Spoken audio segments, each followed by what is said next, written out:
Bismillahirrahmanirrahim. Assalamualaikum warahmatullahi wabarakatuh. Kami mahasiswa Sekolah Tinggi Ilmu Tarbiyah Bahana Sibawaihi Mutawalli Jerowaru Lombok Timur, Nusa Tenggara Barat, program studi manajemen pendidikan Islam. Kami dari kelompok 1 akan mempresentasikan makalah kami yang berjudul Definisi dan Ruang Lingkup Psikologi Pendidikan dan Kontribusinya bagi Pendidikan. Kami dari kelompok 1 akan mempresentasikan video guna untuk menyelesaikan kewajiban kami pada mata kuliah Psikologi Pendidikan dengan dosen pengampu Muhammad Ali Syahbana MA. Saya Hidir alaihissalam sebagai ketua kelompok. Saya Rita Rustiani. Saya Miskatul Aini. Saya Adrian Purwadi Saputra. Saya Nazrul Hafizi. Saya Ahmad Mustafa Bawani. Demikian perkenalan dari rekan-rekan anggota kelompok kami.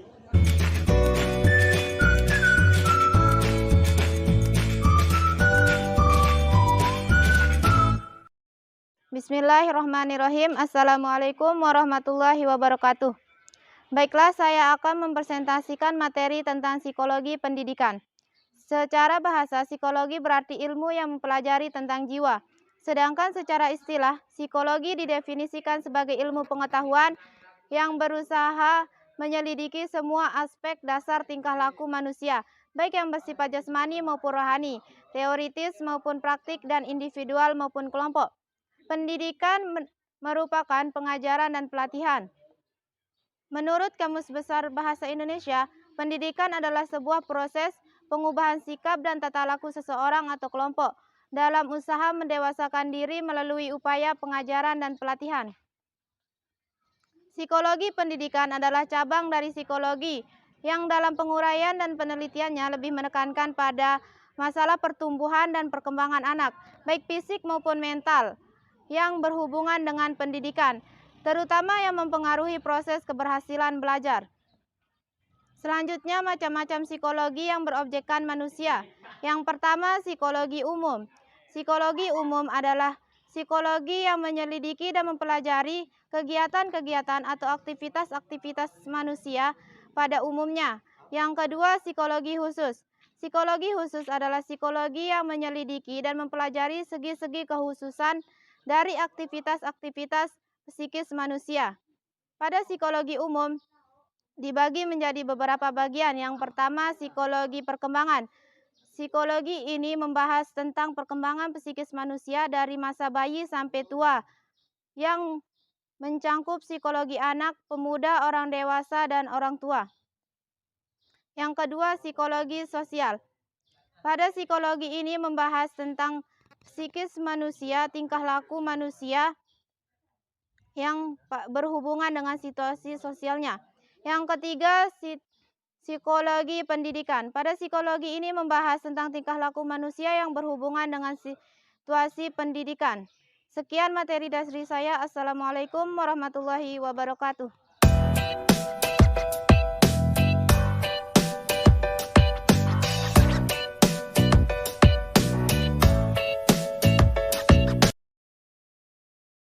Bismillahirrahmanirrahim. Assalamualaikum warahmatullahi wabarakatuh.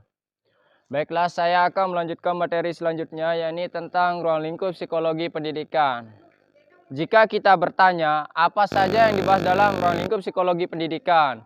Berdasarkan buku psikologi pendidikan, maka kita akan mendapatkan jawaban yang berbeda. Maksudnya di sini, sebagian buku membahas tentang lingkup yang luas dan sebagian buku membahas tentang lingkup yang sempit atau terbatas.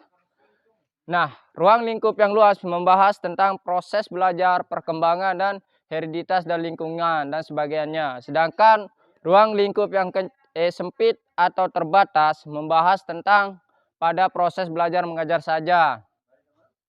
Nah, walaupun demikian, pada dasarnya psikologi pendidikan membahas hal-hal sebagai berikut. Yang pertama yakni hereditas dan lingkungan. Maksudnya di sini hereditas adalah pewaris atau pemindahan biologis karakteristik individu terhadap individu dari pihak orang tua. Sedangkan lingkungan adalah semua yang ada di sekitar kita atau yang dapat mempengaruhi berubahnya tingkah laku atau sikap seseorang. Yang kedua yaitu pertumbuhan dan perkembangan. Apa yang dimaksud dengan pertumbuhan dan perkembangan? Pertumbuhan adalah meningkatnya volume atau berubahnya fisik manusia. Sedangkan perkembangan adalah proses menuju ke dewasaan. Nah, yang ketiga yaitu tentang potensial dan karakteristik. Apa itu potensial dan karakteristik? Potensial adalah kemampuan seseorang untuk melakukan sesuatu itu sudah ada. Nah, yang selanjutnya yang keempat ini tentang hasil proses pendidikan dan bermanfaat bagi sosial dan potensial.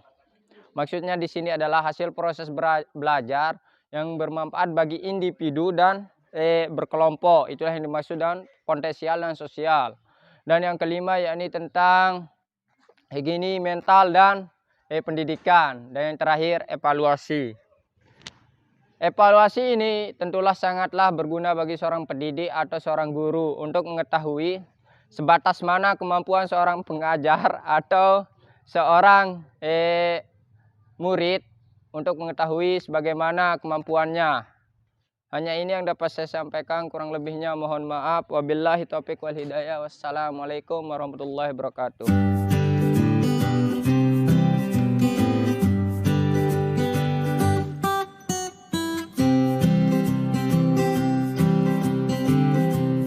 Bismillahirrahmanirrahim. Assalamualaikum warahmatullahi wabarakatuh. Baiklah, di sini saya akan melanjutkan materi yang sudah disampaikan oleh teman-teman sebelumnya. Di sini saya akan membahas tentang manfaat psikologi pendidikan bagi seorang guru. Berbicara masalah manfaat itu terlalu jauh. Akan tetapi di sini secara khusus dibahas tentang masalah manfaat psikologi pendidikan bagi seorang guru. Adapun manfaat psikologi pendidikan bagi seorang guru pada ranah lembaga pendidikan itu yang pertama adalah merumuskan tujuan pembelajaran yang tepat. Bagaimana di sini seorang guru harus menentukan tujuan, harus merumuskan tujuan pembelajaran untuk mencapai sebuah materi. Untuk mencapai sebuah materi atau tujuan pembelajaran itu, dengan adanya ilmu psikologi pendidikan di sini, seorang guru mampu merumuskan tujuan pembelajaran yang sesuai. Yang kedua adalah memilih strategi pembelajaran yang sesuai. Memilih metode atau strategi pembelajaran yang sesuai. Berbicara masalah metode adalah cara, yang dimana di sini seorang guru tentu sekali memerlukan cara untuk supaya materi-materi yang disampaikannya bisa diterima oleh peserta didiknya. Karena adanya ilmu psikologi pendidikan, bagi seorang guru bisa mengetahui karakteristik setiap individu peserta didiknya. Tentu sekali akan tidak mungkin sama. Disinilah seorang guru memerlukan cara atau metode yang tepat untuk menerapkan materi yang akan disampaikan pada peserta didiknya. Yang ketiga adalah memfasilitasi dan memotivasi peserta didik. Nah, kata fasilitas di sini adalah memberikan bimbingan. Khusus pada ranah ilmu psikologi pendidikan di sini, seorang guru memberikan bimbingan kepada peserta didiknya. Bimbingan yang dimaksud di sini adalah jika kita mengetahui IQ atau kelemahan peserta didik kita, tentu sekali tidak sama dengan teman-teman yang lainnya di dalam ranah kelas itu. Nah, di sana seorang guru sangat berperan penting dengan adanya ilmu psikologi pendidikan mampu memberikan bimbingan yang khusus atau memfasilitasi peserta didiknya. Terus terkait masalah motivasi yaitu dorongan, di mana kita mengetahui latar belakang kehidupan masalah peserta didik kita, lalu kita motivasi, kita memberikan dorongan supaya ilmu atau materi yang disampaikan itu bisa tercapai, yakni mungkin kita mengetahui latar belakang ada permasalahan mungkin di dalam orang tuanya. Di sini seorang guru harus memberikan dorongan atau motivasi kepada peserta didiknya guna untuk tercapainya sebuah tujuan. Yang selanjutnya adalah menciptakan iklim belajar yang kondusif. Artinya adalah kenyamanan, di mana seorang guru di sini harus memberikan kenyamanan. Artinya adalah ketenangan dan kenyamanan. di dalam kelasnya dengan ranah peserta didik yang berbeda, karakter latar belakang yang berbeda. Tentu sekali seorang guru harus memberikan sesuai dengan kondisi pembelajaran di dalam kelas ini bagaimana kenyamanannya demi berlangsungnya atau tercapainya sebuah tujuan daripada pendidikan tersebut. Yang terakhir adalah memberikan penilaian yang adil. Nah, berbicara masalah penilaian, tentu sekali IQ atau karakteristik peserta didik yang satu dengan yang lainnya tentu sekali berbeda. Nah, di sini adalah peran ilmu psikologi pendidikan bagi seorang guru adalah bagaimana menetralkan atau bagaimana supaya penilaian itu adil, supaya nanti tidak ada kecemburuan sosial di antara peserta didik yang satu dengan yang lainnya. Karena latar belakang si A atau peserta didik yang satu dengan peserta didik yang lainnya itu tentu sekali berbeda. Nah, di sini masalah penilaiannya juga pun berbeda. Dan di sini akan seorang guru dengan adanya ilmu psikologi pendidikan akan mampu mengambil jalan tengah untuk memberikan penilaian yang adil bagi siswa-siswanya. Nah, demikianlah manfaat psikologi pendidikan bagi seorang guru untuk diterapkan pada proses belajar mengajar. Demikian dari saya. Mudah-mudahan bermanfaat. Assalamualaikum warahmatullahi wabarakatuh.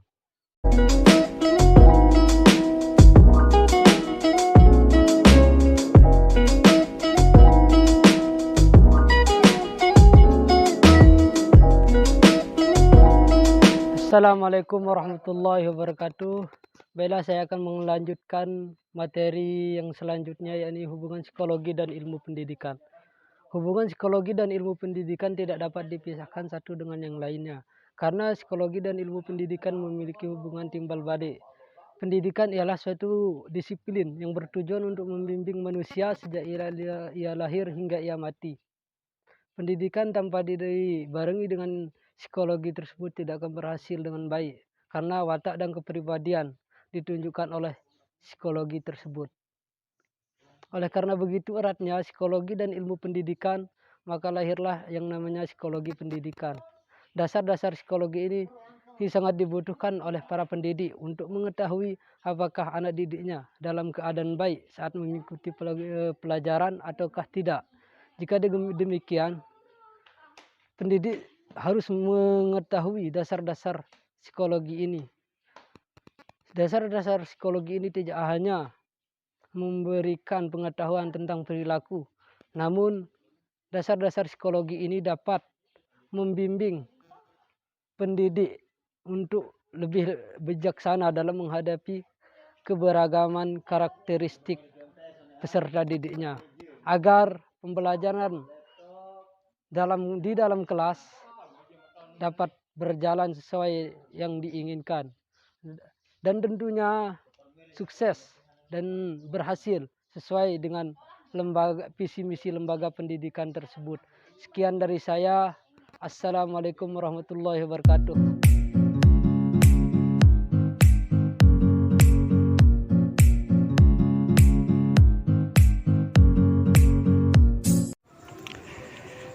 Bismillahirrahmanirrahim. Assalamualaikum warahmatullahi wabarakatuh.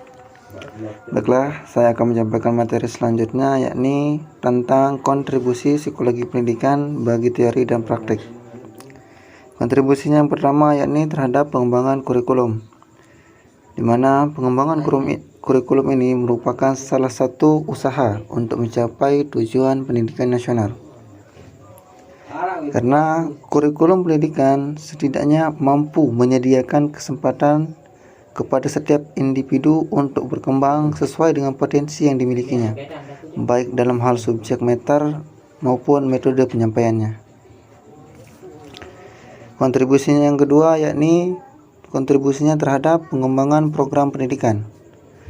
Misalnya seperti menyusun jadwal pelajaran. Kenapa menyusun jadwal pelajaran itu memerlukan psikologi pendidikan? Karena agar seluruh materi pembelajaran dapat diterima dengan baik oleh siswa. Seperti menempatkan mata pelajaran matematika di jam pertama agar dapat diterima dengan baik oleh siswa, sedangkan untuk mata pelajaran seni ditempatkan pada jam terakhir untuk meningkatkan gairah belajar siswa yang sudah lelah oleh berbagai materi pelajaran yang sebelumnya. Kontribusinya yang ketiga yakni kontribusinya terhadap sistem pembelajaran. Kontribusi psikologi pendidikan terhadap sistem. Baiklah, kontribusinya yang ketiga yakni kontribusinya terhadap sistem pembelajaran, di mana kontribusi psikologi pendidikan terhadap sistem pembelajaran ini memiliki aspek sebagai berikut, seperti pemilihan teori yang akan diaplikasikan, pemilihan model-model pembelajaran, pemilihan media dan alat bantu untuk melaksanakan pembelajaran, dan yang terakhir ini penentuan lokasi waktu dalam melaksanakan pembelajaran. Kontribusi yang terakhir ini kontribusinya terhadap sistem evaluasi, di mana salah satu aspek penting dalam pendidikan guna memahami seberapa jauh tingkat keberhasilan pendidikan. Melalui kajian psikologis kita dapat memahami perkembangan perilaku apa saja yang diperoleh oleh peserta didik selama mengikuti pembelajaran.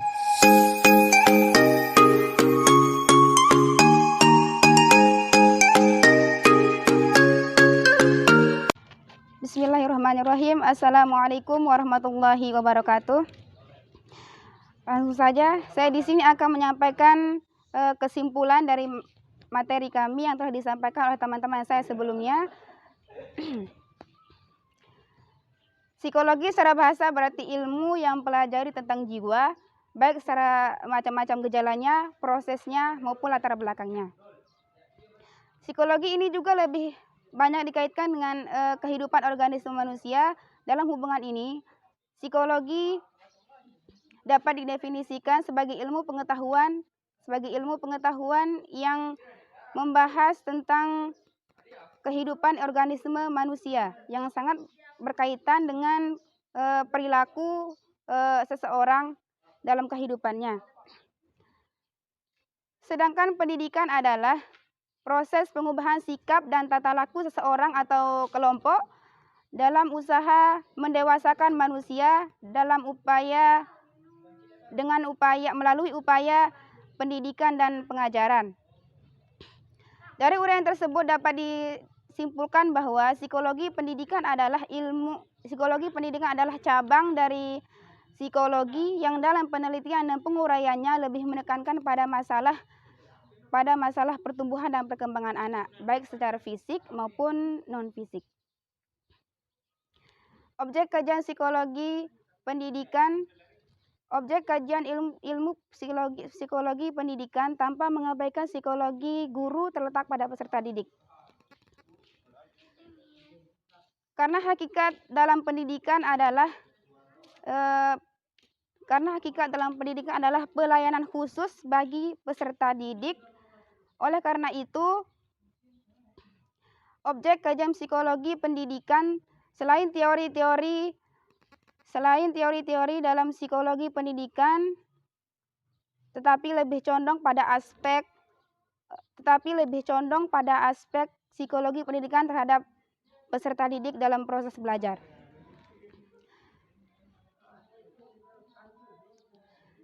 Secara garis besar, banyak para ahli membatasi objek kajian psikologi ini menjadi 3 bagian. Yang pertama, dalam mengenai belajar. Dalam mengenai belajar ini meliputi teori-teori, prinsip-prinsip, dan ciri-ciri khas peserta didik dalam melaksanakan pembelajaran. Yang kedua, mengenai proses dalam belajar. Proses dalam belajar ini meliputi tahapan pembentukan dan lingkungan yang terjadi dalam proses pembelajaran peserta didik. Dan yang terakhir adalah mengenai situasi belajar. Mengenai situasi belajar ini meliputi situasi dan lingkungan yang terjadi dalam proses belajar peserta didik. Hanya ini dapat saya sampaikan. Mohon maaf bila ada kekurangan. Billahi taufiq wal hidayah. Assalamualaikum warahmatullahi wabarakatuh.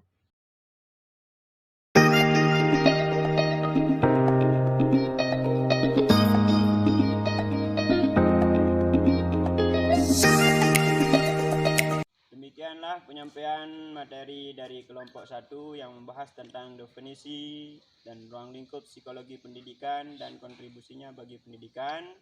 Jika video ini bermanfaat, jangan lupa Like, comment, and subscribe. Demikian dari kelompok kami. Jika ada kekurangannya mohon dimaafkan. Akhir kalam, jazakumullah khairul jaza. Wassalamualaikum Assalamualaikum warahmatullahi